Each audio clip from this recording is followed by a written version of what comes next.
하나님 말씀은 사도행전 10장 24절에서 29절까지의 말씀입니다. 사도행전 10장 24절에서 29절까지입니다. 사도행전 10장 23절 중간입니다. 23절 중간부터 29절까지, 사도행전 10장 23절 중간부터 29절까지입니다. 우리 다 같이 함께 합독하겠습니다.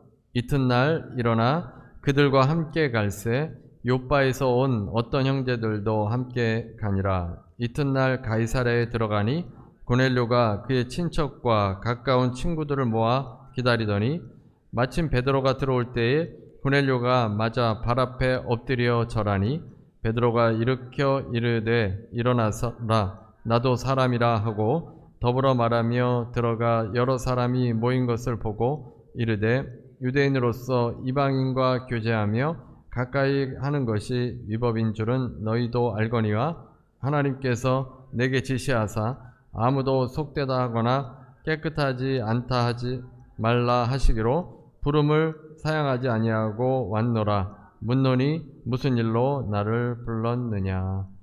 아멘.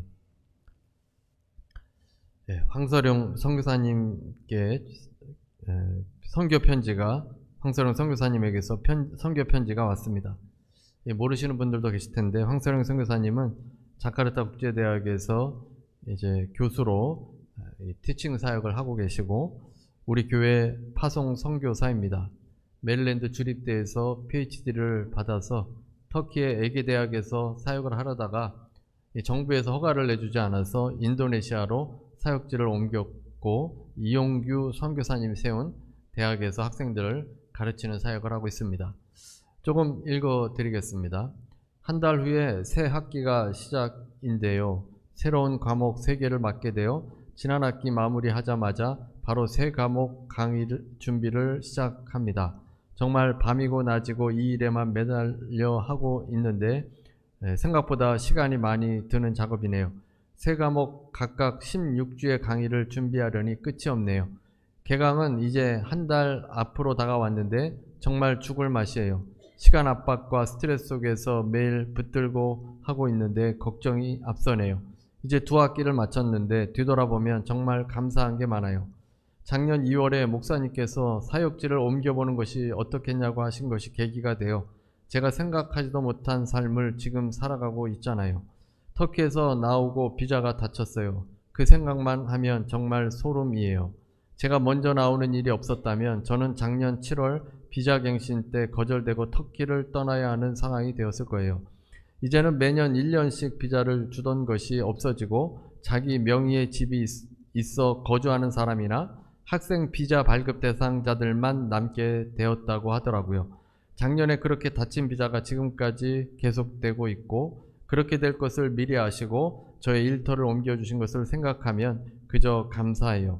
작년 8월에 입학해서 이제 2학기 동안 저와 함께 열심히 공부했던 학생들이 훌쩍 성장해서 이제 2학년으로 올라가게 되었네요. 1학기는 땅을 다지는 작업이었다면 2학기는 실제로 꽃을 피우는 시간이었던 것 같아요. 지난 학기 학생들도 저와 2과목을 하며 많이 힘들고 고생이 많았지만 저도 치열하게 가르치고 학생들을 사랑했던 것 같아요.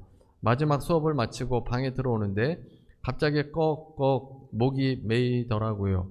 눈물을 얼마나 쏟았던지요. 지금도 그때 생각을 하니 벅찬 감격이 다시 느껴지며 눈물이 또 나네요. 여러 감정이 들었던 것 같아요. 모두에게 그리고 이제 떠나보내야 하는구나 하는 생각에 너무 서운했던 것 같아요. 다음 학기에 저는 새로 입학하는 새내기들과 3학년 학생들 강의를 맡기로 되어 있어서 정든 학생들과 이별하는 게 정말 서운해요. 학생들 한 명 한 명이 2학기 동안 성장하는 걸 지켜보는 건 정말 대단히 영광스러운 일인 것 같아요. 얼마나 많은 선생님들이 이 아이들을 위해 헌신하고 기도로 말씀으로 함께 양육해 나가고 있는지 그 결과를 누구보다 더 선명하게 직접적으로 볼 수 있게 하는 자리가 제가 있는 자리가 아닌가 싶어요. 모든 이들이 합력해서 주님이 기뻐하시는 일들을 함께 이뤄가는 이 공동체가 너무 감사할 뿐이에요. 황서룡 선교사님이 이 메릴랜드 주립대 칼리지 박에서 박사학위를 받으시고 사실 편한 길로 갈 수도 있었지만 하나님께서 무슬림 사역 그 사명을 주셔서 선교지로 향했습니다. 부르신 곳에서 이렇게 사역하다 보니까 굉장히 행복하신 것 같습니다. 계속 건강과 지혜를 얻도록 기도해 주시기 바랍니다. 오늘은 이튿날 일어나라는 제목으로 함께 은혜를 나누겠습니다. 이 C.S. 루이스라는 사람은 20세기 대표적인 기독교 변증가이자 작가입니다. 루이스는 원래 무신론자였습니다. 옥스퍼드 대학에서 영문학을 가르치던 교수인데 그가 기독교인이 되었습니다. 그는 2단계에 걸쳐서 회심을 하게 되었습니다. 먼저 하나님이 살아계심을 깨닫게 되었고, 두 번째는 예수님께서 우리의 구세주가 되신 것을 믿게 되었습니다. 루이스는 예기치 못한 기쁨에서 이렇게 썼습니다. 나는 하나님은 역시 하나님이시라고 인정하기에 이르렀고 그 앞에 무릎을 꿇어 기도했다. 아마도 그날 밤 나는 영국 전체에서 가장 비통하고 저항적인 회심자였을 것이다. 루이스가 하나님을 인정하게 된 까닭은 그의 세계관의 변화가 일어났기 때문입니다. 창조주 하나님이 존재하지 않는 세상은 불가능하다라는 결론을 내리게 된 겁니다. 그리고 한 걸음 더 나아가서 그 창조주는 여전히 세상을 다스리시고 이끄시는 분이시고 인격 자체인 하나님이시다라는 사실을 깨달았습니다. 그래서 초자연주의와 인격적인 하나님에 대한 인식이 루이스를 사로잡았고 하나님을 더 이상 부인하지 못하고 이제 하나님께 기도하는 그런 삶을 살게 되었습니다. 그래서 루이스는 하나님에 대해서 이제 회심했고 여기서 멈출 수가 없었습니다. 이제 예수님의 실제를 맞이해야 했습니다. 두 번째 회심입니다. 결국 루이스는 1931년 아주 냉정하고 심지어 밋밋하게 이 순간을 회상했습니다. 나는 회심의 마지막 단계가 언제였는지 분명히 기억하고 있습니다. 단 그 일이 어떻게 이루어졌는지는 모르겠습니다. 해가 쨍쨍 비치는 어느 날 아침 나는 운전하는 형 옆에 앉아서 휘스네이드 동물원으로 가고 있었습니다. 집을 떠날 때는 분명히 예수 그리스도가 하나님의 아들이시라는 사실을 믿지 않았는데 동물원에 도착할 즈음에는 그 확신이 생겼습니다. 그러니까 루이스는 자연과 우주 속에 인간에게 두렵고 또 황홀하게 하는 그것을 유발하는 초자연적인 요소가 있음을 깨닫게 된 것입니다. 초자연적인 것을 누미노제라는 말인데 누미노제가 주는 감정은 종교적 경외감입니다. 그 다음에 또 한 가지는 도덕률의 발견입니다. 인간의 내면적인 책임감, 도덕률이 어디에서 왔느냐는 것입니다. 그래서 내가 받고 싶은 대접을 받고 싶은 대로 남을 대접해 주는 것이 황금률 아닙니까? 그래서 우리 인간의 마음속에 이 도덕적인 행동이 있다면 신이 없다면 이런 일들이 없기 때문에 신이 있을 수밖에 없다는 것입니다. 초자연적인 무엇이 도덕률의 창시자이며 수호자라는 생각을 갖고 하나님을 받아들이게 된 것입니다. 그리고 한 가지 더해서 기독교가 주장하는 예수 그리스도 그분을 받아들이게 되는데 그 예수 그리스도는 부인할 수 없는 근거를 동원해서 주님의 존재와 사명을 증거하셨고 죽음과 부활을 통해 성취하셨다. 이것을 깨닫게 되고 루이스는 기독교인이 되었습니다. 이 루이스를 사랑하는 사람들이 많아서 하나님께서 사람들을 그에게 보내셨고 함께해 주어서 그가 마음을 열고 하나님의 자녀가 됐고 예수님의 제자가 되었습니다. 그는 무신론자였을 때, 옥스퍼드 교수로 무신론자였을 때는 예수님을 대적하는 사람이었지만 이제 예수님을 믿고 나서는 예수님을 증거하는 대행자의 삶을 살았습니다. 이야기를 만들어서 그 사람들이 그 이야기를 읽으면서 예수님을 생각하도록 했습니다. 그의 작품들은 아직도 우리에게 하나님께서 살아계시고 예수님께서 우리의 구원자이심을 견고히 붙들 수 있도록 해 주었습니다. 하나님께서 구원받을 수 있도록 사람들을 보내시고 그 사람들을 통해서 하나님의 메시지가 증거되어지도록 합니다. 하나님께서 거미줄처럼 우리가 여러 사람들을 만나고 연결을 갖고 또 관계를 갖고 이렇게 살아가는데 그 관계 속에서 우리가 대행자의 역할을 해서 그 예수 그리스도를 증거하도록 해 주십니다. 그래서 하나님께서 누구를 만나게 하는 그런 마음을 들거나 성령께서 말씀하실 때 우리가 즉시 순종해서 나아가게 되면 우리를 통해서 하나님의 그 역사하심이 증거되어집니다. 오늘 본문의 고넬료 역시 그가 직접 예수님을 믿은 것이 아니라 베드로를 통해서 예수님을 믿게 됩니다. 그는 이방인이었지만 이스라엘의 하나님을 믿었습니다. 하나님이 없다고 할 수가 없었던 것입니다. 자연의 질서와 사람들과 초자연적인 일들과 인간의 내면에 있는 도덕률, 공동체, 이런 것들이 우연히 일어났다고 생각하지 않았을 겁니다. 그래서 신을 믿게 되는데 사람들과 만나다가 이제 이스라엘의 하나님, 여호와 하나님을 믿게 됩니다. 그래서 하나님을 경외하고 사람을 많이 구제했습니다. 하나님께 기도하는 사람이었습니다. 하나님께서는 그를 사랑하셔서 환상 중에서 사람들을 보내서 베드로를 불러오라고 했습니다. 그래서 고넬료는 부하들 가운데 경건한 사람을 보냈습니다. 그때 베드로는 기도하러 지붕 위에 올라가려고 했는데 하늘이 열리면서 4발 달린 짐승과 기는 것과 공중에 나는 것들이 내려왔습니다. 주님께서는 그것을 먹으라고 했습니다. 하나님께서 깨끗하게 하신 것을 속되다 하지 말라는 것입니다. 베드로는 이 환상이 무슨 뜻인지 알 수 없었습니다. 고넬료가 보낸 사람들이 시몬의 집에 도착해서 밖에 서 있습니다. 성령께서는 2 사람이 찾을 것인데 의심하지 말고 함께 가라고 했습니다.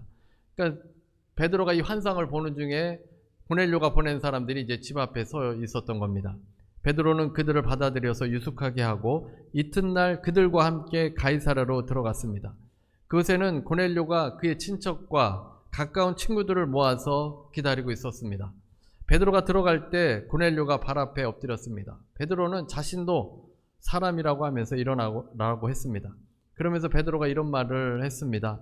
유대인으로서 이방인과 교제하며 가까이 하는 것이 위법이라고 하는 것입니다. 유대인들은 이방인들과 교제하지 않습니다. 이방인들이 부정한 음식을 먹고 하나님의 법을 지키지 않기 때문입니다. 유대인들은 항상 정결해야 합니다. 부정을 멀리해야 합니다.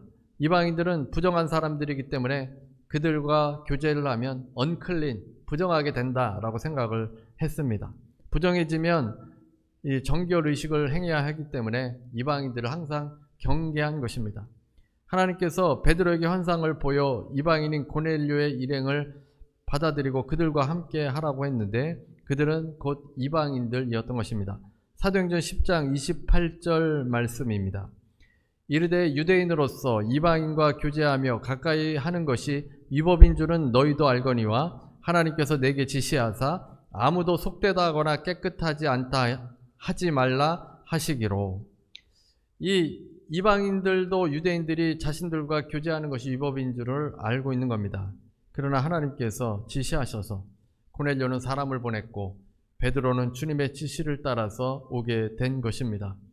유대인들은 자신들만이 하나님의 백성이라고 생각합니다. 모든 이방인들, 한국인들을 포함해서 짐승처럼 간주하고 이방인과 함께 식탁을 함께 하거나 교제하거나 집을 방문하는 것을 철저하게 금하고 있습니다. 물론 지금은 그렇게 철저하게 지키지 않는 유대인들도 많습니다. 유대인이 자신의 집에 초대해서 제가 한번 방문한 적이 있는데 이스라엘 키부츠에 있을 때입니다. 나이가 좀 드신 분이었는데 자신의 집으로 초대했습니다. 세계 각국의 우표를 수집하는 분이셨는데 한국에 우표도 있었습니다. 그리고 제가 이제 한국으로 돌아가면 좀 우표를 보내달라 그런 요청도 하면서 좋은 시간을 가졌습니다. 그러니까 유대인이 다 이렇게 배척하는 것은 아니지만 대부분이 그럴 수 있다는 것입니다. 그리고 아직도 이방인과 교제하는 것을 이렇게 배척하는 그런 유대인들이 있습니다.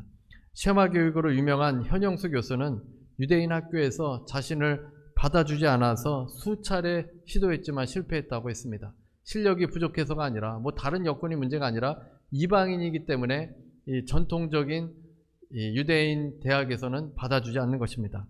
그래서 이 여러 곳을 시도하다가 딱 한 곳이 받아주게 되었는데 그곳에서도 그 학장과 열띤 토론을 해서 겨우 입학 허가를 받을 수 있었다고 합니다. 그리고 두루마리 이 성경 파는 곳에 가서 두루마리 성경을 이렇게 보고 있으면 랍비들이 상당히 무시하는 그 눈짓을 하면서 지나간다고 합니다. 이방인이 감히 그 하나님의 말씀을 보는 것을 굉장히 불경스럽게 여기는 것입니다. 요한복음 18장에 보면 유대인들이 얼마나 이 이방인들을 대하는지를 어떻게 대하는지를 볼 수 있습니다. 요한복음 18장 28절 말씀입니다. 그들이 예수를 가야바에게서 관정으로 끌고 가니 관정으로 들어가지 아니하더라. 그러므로 빌라도가 밖으로 나가서 그들에게 말하되 너희가 무슨 일로 이 사람을 고발하느냐. 총독의 공간으로 이제 예수님을 끌고 온 것입니다. 유대인들이 끌고 온 겁니다. 예수님을 죽이기 위함입니다. 그러면 끌고 온 사람을 이 관정 안으로 들어와서 이 사람이 무슨 죄가 있다 이렇게 이야기를 해야 됩니다. 그러나 총독이고 총독도 이방인이고 관정도 이방인의 땅이기 때문에 그곳에 들어갈 수가 없었던 것입니다. 그곳에 들어가면 부정한 사람들이 됩니다. 이제 유월절이 곧 시작되는데 부정한 몸으로 그 유월절에 참석할 수 없습니다. 그래서 유대인들이 그 안으로 들어가지 못하고 그 밖에서 기다리고 있었던 것입니다. 그래서 총독이었던 이 총독이 직접 나와서 유대인들을 만났고 유대인들의 설명을 들었다는 것입니다. 이 유대인들이 이방인을 대하는 것은 우리가 정말 상당히 꺼려지는 사람을 만나는 것과 같습니다. 만나기 싫어하는 사람을 만나는 것입니다.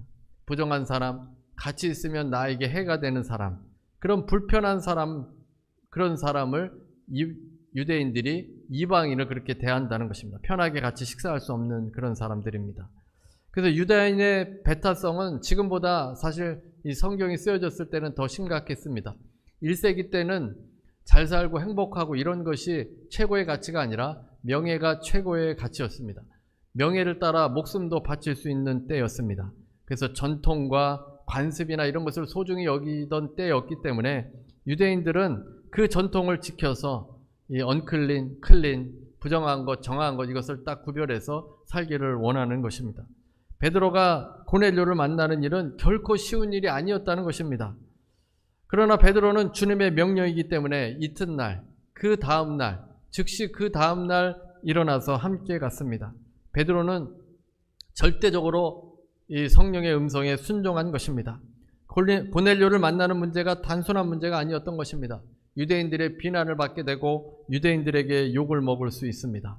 그러나 베드로는 자신의 생각대로, 전통대로, 기분대로 하지 않았던 것입니다. 순종하지 않으면 주님의 역사는 일어나지 않기 때문입니다. 연결고리 중 하나가 끊어져서 복음을 듣지 못하게 될 수 있습니다. 베드로와 맺어지는 연결고리는, 고넬료와 베드로가 맺어지는 연결고리는 사라지게 될 것입니다. 순종이 없이는 아무런 일도 일어나지 않습니다. 베드로가 만약 이때 주님의 음성에 순종하지 않았다면 사도행전에서 베드로의 이름이 지워졌을 수도 있습니다. 순종하지 않으면 기업을 받을 수 없고 계속 불순종하면 쓰임받지 못합니다. 유업을 받지 못합니다. 베드로를 통해서 주님의 역사가 이루어진 것은 베드로가 순종했기 때문입니다. 나중에 나오지만 베드로로 인해서 이방인에게도 성령이 임하게 되어집니다. 우리가 이 땅에서 하나님께 순종하지 않으면, 주님의 대행자로 살지 않으면 유업이 없다는 것입니다.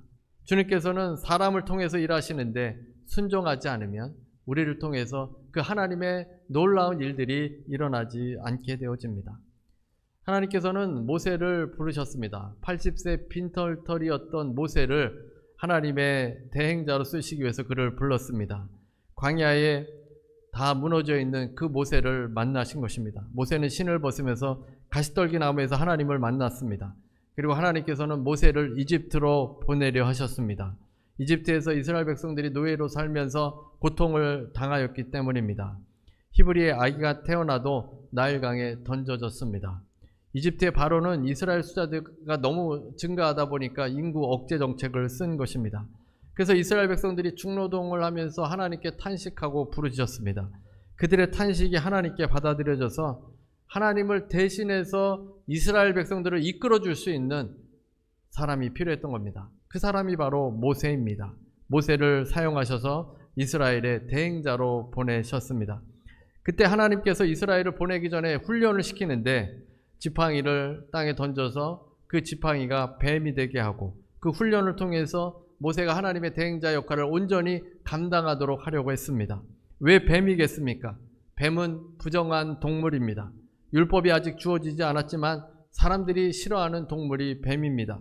그런 뱀을 하나님께서 손으로 꼬리를 잡으라고 하셨습니다.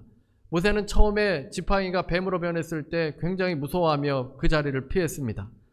그냥 몸이 그렇게 반사적으로 된 것입니다. 그러나 주님께서 그 징그럽고 무서운 뱀의 꼬리를 잡으라고 할 때 모세는 그 꼬리를 잡았습니다. 그 뱀은 지팡이가 되었습니다. 그 하나님의 지팡이는 하나님의 역사를 이루는데 놀랍도록 쓰이게 됩니다. 모세가 애굽으로 돌아갈 때 그는 하나님의 지팡이를 잡았습니다. 출애굽기 4장 17절 말씀입니다.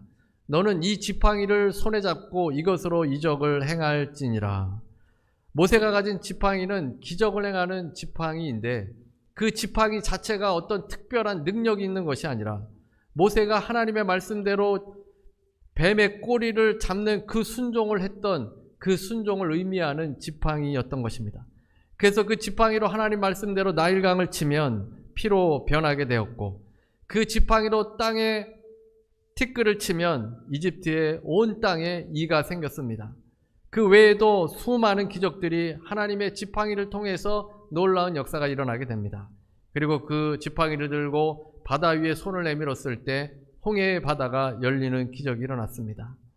하나님께서는 모세에게 이 지팡이를 가지고 가라고 했습니다. 모세에게 이 지팡이는 무엇을 의미합니까? 순종입니다. 뱀의 꼬리를 잡아서 다시 만들어진 지팡이, 하나님께서 만들어주신 그 하나님의 지팡이, 순종할 때 능력이 일어나는 것을 주님께서 말씀해 주신 것입니다. 베드로는 주의 명령임을 깨닫고 순종했습니다. 그것에는 이방인들, 부정한 사람들이 다 모여 있습니다. 고넬료의 친구들, 가족들이기 때문에 이방인들입니다. 베드로가 다 싫어하는 사람들만 거기다 모여 있는 겁니다. 부정한 사람들입니다. 그 인식들이 이 유대인들에게는 이 몸에 그렇게 배어 있는데 이방인들을 만나러 가야 하는 것입니다. 사도행전 10장 33절입니다. 내가 곧 당신에게 사람을 보내었는데 오셨으니 잘하였나이다. 이제 우리는 주께서 당신에게 명하신 모든 것을 듣고자 하여 다 하나님 앞에 있나이다. 베드로가 싫어하는 사람들이 하나님 앞에 모여 있었습니다. 그러나 베드로는 기꺼이 그곳으로 갔습니다. 지체하지 않았습니다. 거절하지 않았습니다. 23절 중간에 보면 23절입니다.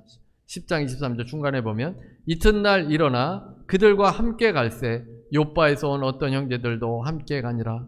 베드로는 하나님께서 시키신 일을 그 다음날 즉시 행했던 것입니다.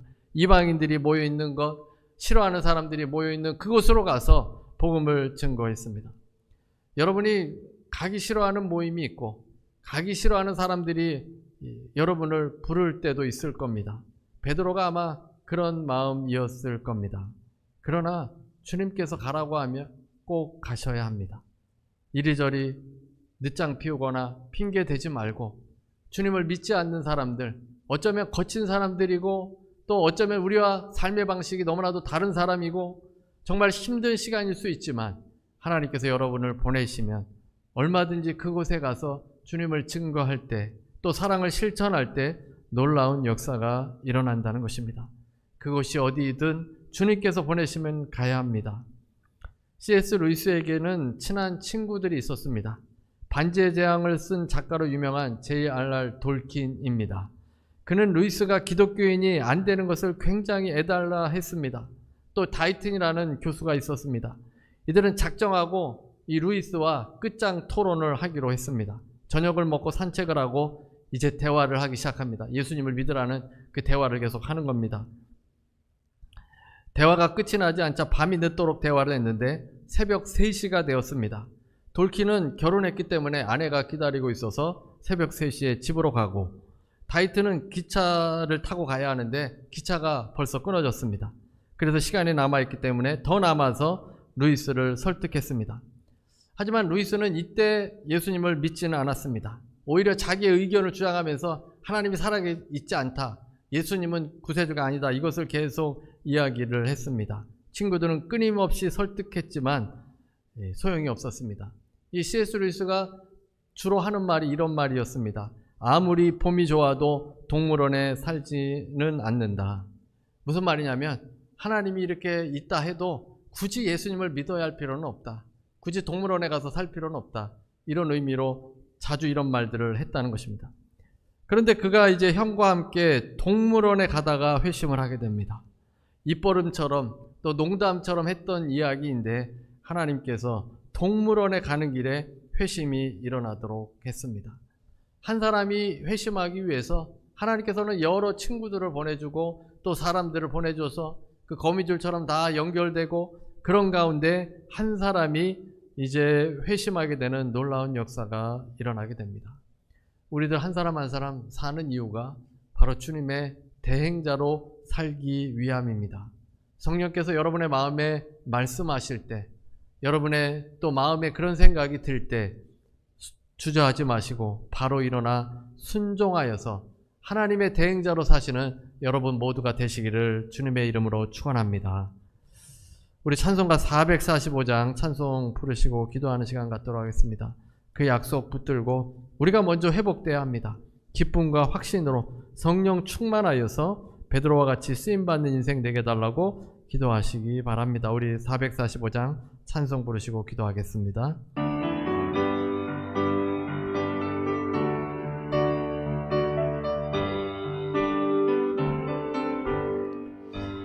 태산을 넘어 험곡에 가도 빛 가운데로 걸어가면 주께서 항상 지키시기로 약속한 말씀 변치 않네.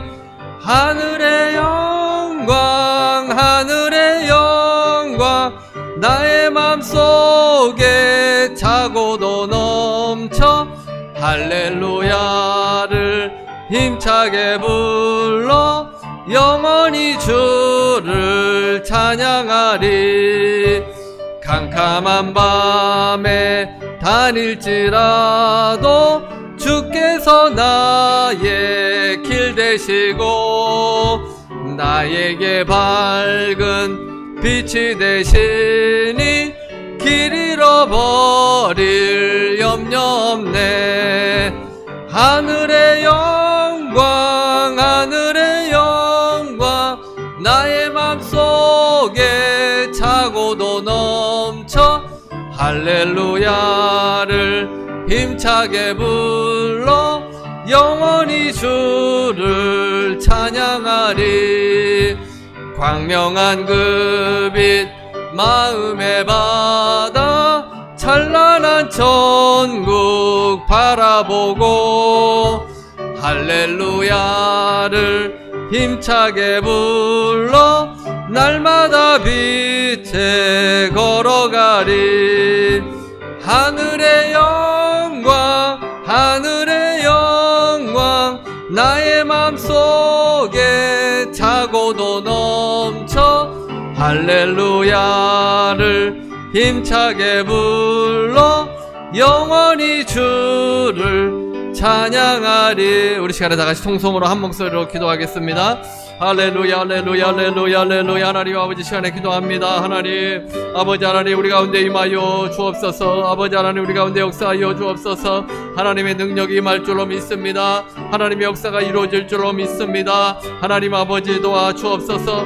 성령 충만하도록 주여 도와주시옵소서. 아버지 하늘의 영광 아버지 하나님 우리가 부르며 잃어버린 자들을 주님 앞으로 이끄는 역사가 일어나길 원합니다. 아버지 하나님 베드로와 같이 쓰임받게 되어지기를 원합니다. 하나님 아버지 우리에게 아버지 하나님 연결되어지는 그 모든 인간관계를 아버지 소중한 관계로 받아들이고 예수 그리스도 주님을 증거하고 주님을 전하고 복음을 아버지 설명하며 복음을 선포할 수 있도록 인도하여 주시옵길 원합니다. 하나님의 역사가 일어날 줄로 믿습니다. 하나님의 능력 역사가 나타날 줄로 믿습니다. 아버지께서 도와주셔서 아버지께서 인도하시고 아버지께서 은혜를 더하여 주시고 하나님만 바라볼 수 있도록 주여 인도하여 주옵소서. 아버지여 아버지 우리가 주님의 대행자로 아버지 온전한 모습으로 살아가길 원합니다. 아버지 우리가 주님의 대행자로 부족함이 없게 되길 원합니다. 아버지 우리의 마음을 태워 주옵소서. 아버지 우리의 마음을 뜨겁게 하여 주옵소서. 복음 들고 나아가는 아버지 그 발길이 아름답다고 하셨사온데 아버지 주님을 의지하고 기도하며 나아갈 때 하나님의 능력 역사도 나타날 줄로 믿습니다.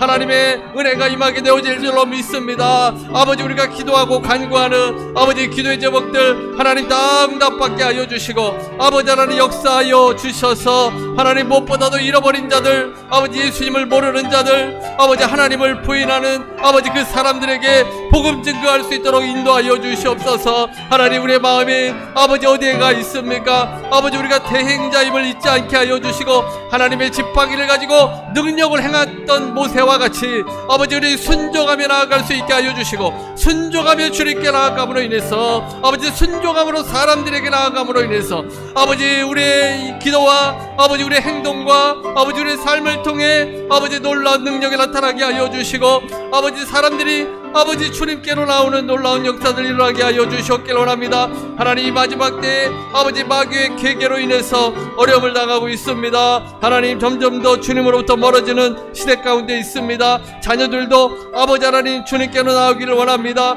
아버지, 우리가 기도하며 나아갈 때, 아버지 하나님 우리가 순종하며 나아갈 때 이루어질 줄 믿사오니 아버지께서 도우셔서 아버지께서 은혜를 내려주시고 아버지 함께하여 주옵소서. 하나님, 아버지 무엇보다 우리가 먼저 성령 충만케 되길 원합니다. 아버지, 우리가 먼저 기름 부음이 넘쳐나게 되길 원합니다. 아버지, 우리가 먼저 회복되길 원합니다. 병으로부터 회복되고 문제로부터 자유하게 되어지고 신앙에 아버지 다시 뜨거운 열정이 생겨서 예수 그리스도 복음을 증거하며 하나님을 아버지 하나님 우리가 증거하는 삶 되어지도록 인도하여 주옵소서. 아버지, 예배 가운데 하나님 만나기를 원합니다. 예배 가운데 주님을 만나기를 원합니다. 예배 가운데 주의 역사가 나타나기를 원합니다. 성령 세례가 임하기를 원합니다. 아버지 하나님 방언이 임하기를 원합니다. 아버지 하나님 예배 가운데 주의 말씀이 들려지길 원합니다. 아버지, 예배 가운데 아버지 주님께서 아버지 우리에게 원하시는 그 일들을 생각나게 하여 주시고 깨닫게 하여 주셔서 아버지 우리가 즉시로 순종하며 나아갈 수 있는 주님의 역사가 일어나는 아버지 삶이 되어지도록 은혜를 더하여 주옵소서. 아버지, 우리가 먼저 충만케 하여 주시고 회복되게 하여 주시고 주의 자녀로 부족함이 없어서 아버지 하나님 온전히 주 예수 그리스도 우리를 살리신 주님을 깨닫고 증거하는 주님의 자녀들 되어지도록 인도하여 주옵소서. 할렐루야, 할렐루야. 하나님 감사합니다. 아버지 하나님 감사합니다. 아버지 영광을 받아 주시옵소서. 아버지 영광을 받아 주시옵소서. 이 시간에 문제를 가시는 분은 가슴에 손을 얹으시기 바랍니다. 아픈 곳이 있으신 분은 아픈 곳에 손을 얹으시기 바랍니다. 제가 기도하겠습니다.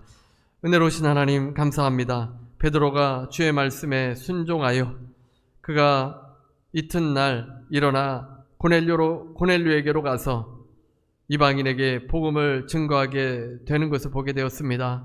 주님께서 우리에게 말씀하실 때 하나님, 우리의 감정과 우리의 생각과 우리의 전통과 그런 것을 다 뛰어넘어서 주의 음성에 순종하여 주님의 대행자로 부족함 없도록 살도록 주여 도와주시옵소서. 하나님, 우리를 통해서 주님의 구속사가 쓰여지는 줄로 믿습니다. 아버지 하나님, 순종하며 나아갈 수 있는 주님의 자녀들 되게 하여 주옵소서. 아버지, 주의 백성들 이 시간 위해서 기도합니다. 아버지, 먼저 우리가 회복받아야 합니다. 우리가 치료함 받아야 하고 기쁨과 감사가 아버지 우리의 삶에 충만해야 합니다. 아버지, 우리를 회복시켜 주옵소서. 아버지께서 병을 고쳐 주옵소서. 아버지께서 문제를 해결하여 주옵소서. 예수 이름으로 명하노니 모든 문제는 떠나갈지어다. 흑암의 세력은 가정과 일터에서 떠나갈지어다. 아버지, 우리가 해결할 수 없는 문제, 아버지 남몰래 슬피 우는 아버지 그 문제를 받아주시고 아버지 하나님께서 해결하여 주시고 환경이 변화되거나 사람이 변화되거나 아버지 또 우리가 변화되어질 수 있도록 인도하여 주셔서 그 문제 가운데 고통당하지 않게 하시고 이겨낼 수 있게 하여 주시고 승리할 수 있도록 인도하여 주옵소서. 아버지, 병으로 고통당하는 지체들도 있습니다. 하나님, 육신의 고통으로 마음까지 무너져 내리고 아버지 영적으로도 힘들어합니다. 하나님 아버지, 그 병을 고쳐 주옵소서. 아버지, 회복되게 하여 주시옵소서. 치료함 받게 하여 주옵소서. 예수 이름으로 명하노니 모든 병만은 떠나갈지어다. 예수 이름으로 명하노니 연약한 부분은 강건하게 될지어다. 심장은 강건하게 될지어다. 통증은 떠나갈지어다. 아버지 하나님, 주님께서 만져주셔서 회복되게 하여 주시고 온전히 치료함 받아 주님을 증거하고 능력을 경험하는 삶 되어지도록 주여 도와주시옵소서. 모든 것 주님께 의탁드립니다. 주님 함께 하여 주시고 주님께서 각자에게 주신 그 소명을 따라 살아갈 수 있도록 도와주옵소서. 지금은 우리 주 예수 그리스도의 무한하신 은혜와 아버지 하나님의 극진하신 사랑과 보혜사 성령님의 교통하시고 내주하시고 충만케 하심이 오늘 함께 예배드리는 모든 성도들 위에, 개인 가정 일터 위에, 일어나 주의 복음을 전하는 모든 주의 백성들 위에 지금부터 영원토록 함께 있을지어다.